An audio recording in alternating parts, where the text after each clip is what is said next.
Sur Europe 1, Dimitri Pavlenko, vous recevez ce matin le directeur général de la Fondapol, Dominique Régnier. Bonjour Dominique Régnier. Bonjour Dimitri Pavlenko. Bienvenue sur Europe 1, la Fondapol, je le rappelle, la Fondation pour l'innovation politique.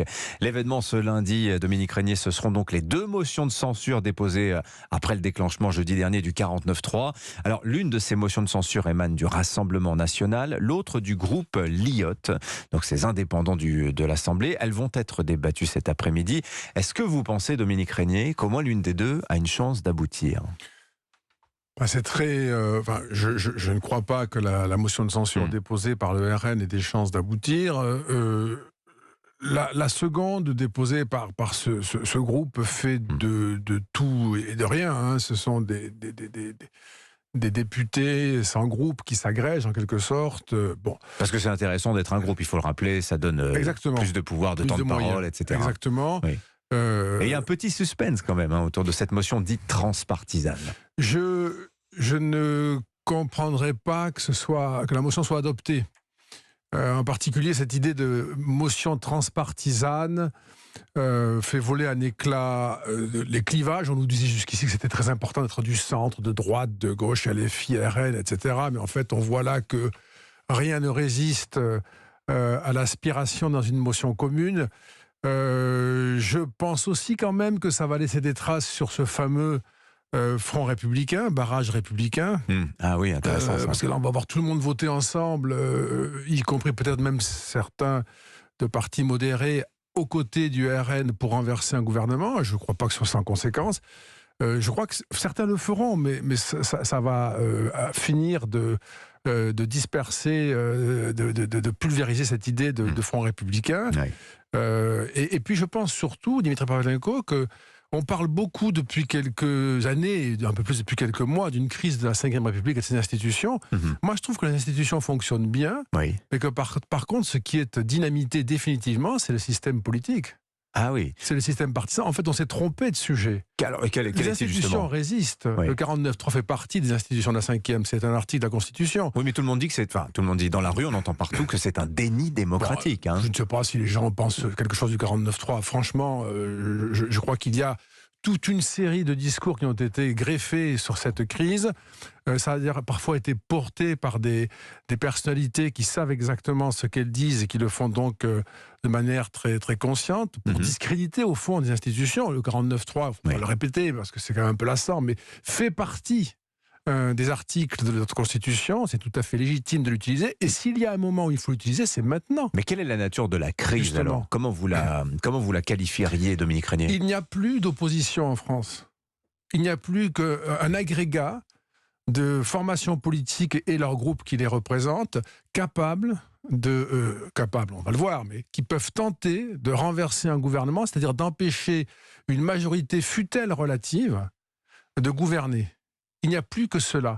C'est-à-dire que si vous mettez, chacun le sait, c'est encore plus connu que le 49.3. Vous dites que ce n'est pas des oppositions, ce sont des obstructions politiques finalement ? Oui. D'ailleurs, c'est ce qui s'est fait depuis le départ. C'est-à-dire que depuis le départ, je suis désolé de rappeler ça parce que vous l'avez beaucoup dit, mais depuis le départ, les oppositions, en particulier la France insoumise, s'efforcent d'empêcher le vote sur notamment le départ à 64 ans. On veut empêcher le vote pour qu'on puisse avoir une crise politique et essayer d'en profiter. C'est la stratégie de Mélenchon avec obstination. Ça donne des résultats très contestables, mais enfin il poursuit. Là, on a un système qui ne sait pas faire autre chose que multiplier les amendements par 1000 ou 10 000, empêcher les votes, et quand le système est bloqué, hurler parce qu'on a un appel au 49.3 qui permet d'avancer. C'est fait pour ça, le 49.3. Quand il n'y a plus de majorité, on l'utilise.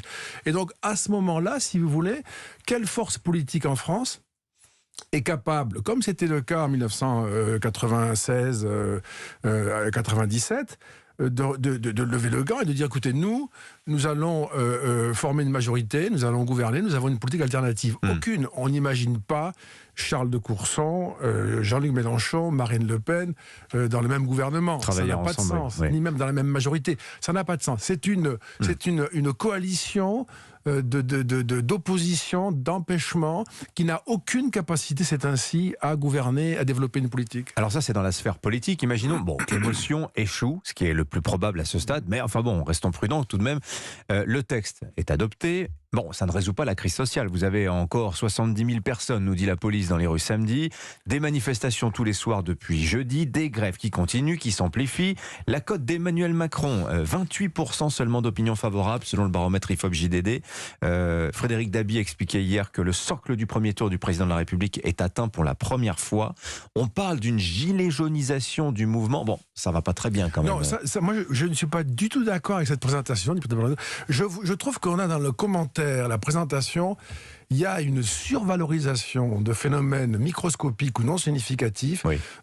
Ne mettons pas sur le même plan 200 personnes dans Paris et 1,5 million de manifestants il y a quelques semaines. Nous sommes il y a 49 millions d'électeurs en France, même 1,5 million de manifestants. Sur les retraites, ça a été en gros entre 400 000 dans les basses eaux, 1,5 million dans les moments les plus mobilisateurs. Il y a une dramatisation médiatique des oppositions. C'est normal de manifester, ça fait partie de nos droits. Cette réforme est importante. Les Français, ils sont plutôt hostiles. On est dans un fonctionnement tout à fait normal.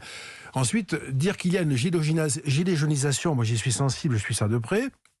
Il y a dans les manifestations, à quelques moments, il y a le retour de cette violence à laquelle on est très habitué malheureusement et qui vient d'une radicalisation, on sait très bien, de l'extrême gauche.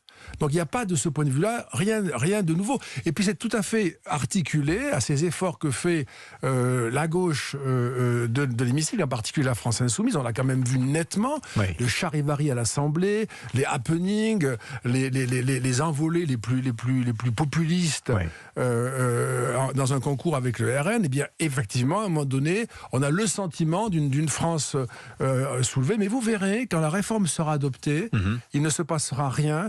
Et les Français, dans quelques mois, peut-être un peu plus, seront rassurés que la réforme ait eu lieu. Ça, je prends les paris. Prenons date, effectivement, Dominique Régnier, avec ce pronostic que vous formulez ce matin sur l'antenne d'Europe 1. Merci d'être venu nous voir ce matin. Il est 7h19. Dans moins de 5 minutes, c'est le jour où votre rendez-vous quotidien avec les archives d'Europe 1. Oui, il y a 20 ans, jour pour jour, les États-Unis envahissaient l'Irak. Lord d'Autriche nous fera réentendre les sons, les voix de ce qui apparaît aujourd'hui comme une catastrophe stratégique. Il est 7h19.